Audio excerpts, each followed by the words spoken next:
For many musicians and live music venues across the country, the pandemic has created an existential crisis. There have been signs of life this summer, but also new clouds making the future uncertain. Jeffrey Brown reports for our Arts and Culture series, Canvas. It was perhaps the grandest opening of a music venue in the COVID-19 era. In early August, a year late because of the pandemic, the San Diego Symphony debuted the Rady Shell, a spectacular $85 million outdoor performance space on the city's waterfront, a new home for music of all kinds. 3,500 people took in the celebration, conducted by music director Rafael Payare. It was wonderful. You could feel the electricity on stage and from the audience.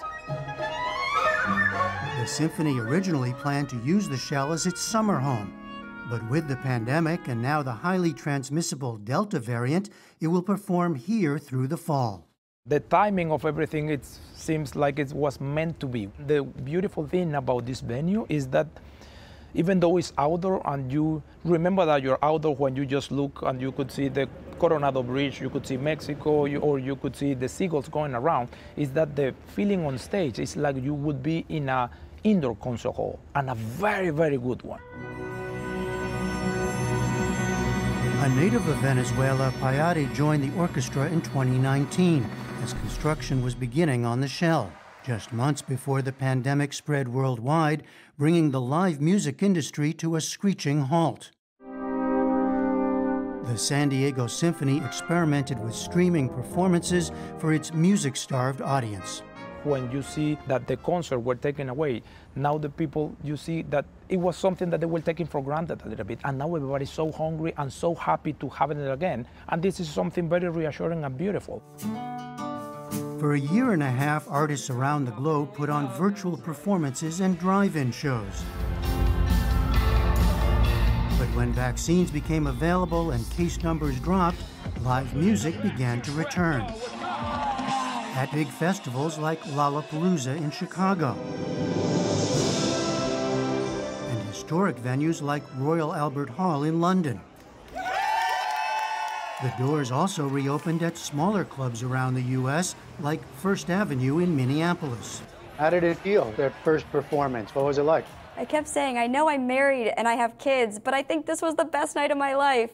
Dana Frank is owner of First Ave, renowned in rock history as the place where, among much else, Prince performed and filmed Purple Rain.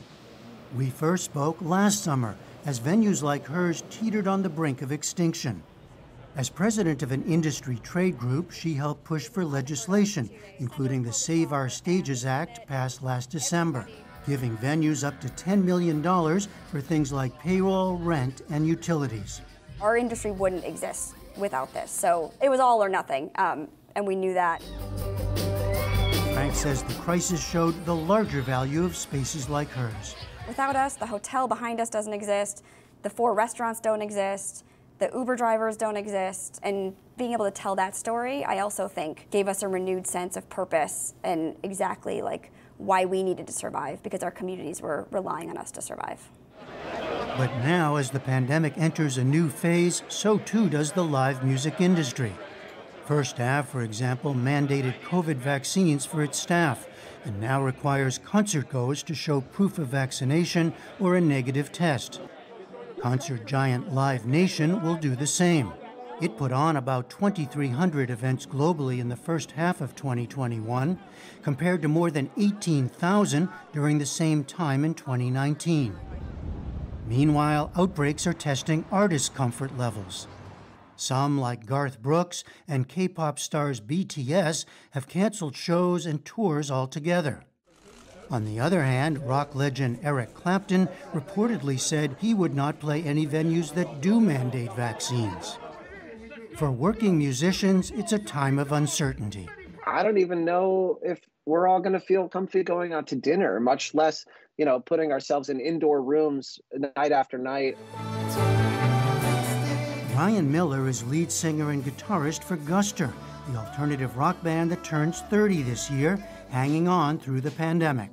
There was some kind of low lows of just figuring out how this was going to play out, how we were going to stay connected internally? How are we going to stay connected to our fans? How are we going to keep some momentum up, if that even mattered anymore? The band had weekly meetings to stay connected and played a drive-in show last August in New Hampshire. We're in the midst of this storm, but we felt like it was important to do, even though it was a lot of stress and not something that any of us were like super excited to do, other than just feeling like we kind of had to. But in July, Guster emerged from what band members called COVID-tirement to headline a sold-out show at Red Rocks outside Denver, along with the Colorado Symphony.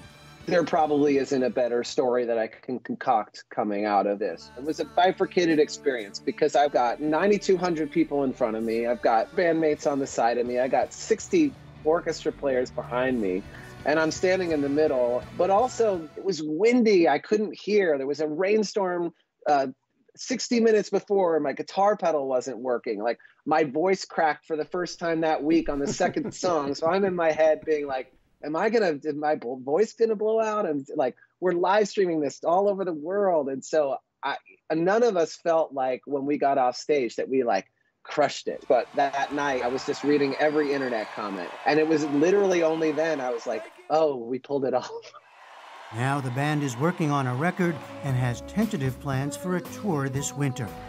But everything, says Miller, is on the table, including the future direction of the music industry itself. Anywhere you spin, like live music, recorded music, streaming music, collaboration, digital sales is being impacted by COVID, is being impacted by technology, being impacted by a music industry that is basically being destroyed and recreated as we speak. So I don't think there will be a single part of the music industry that will be unscathed. For the PBS NewsHour, I'm Jeffrey Brown. And you've got to love their spirit. And on the NewsHour online right now, as Afghan refugees arrive in the U.S., Southeast Asian Americans are recalling their own experiences coming to America after U.S. military forces left their countries. You can read their stories on our website. That's pbs.org/newshour.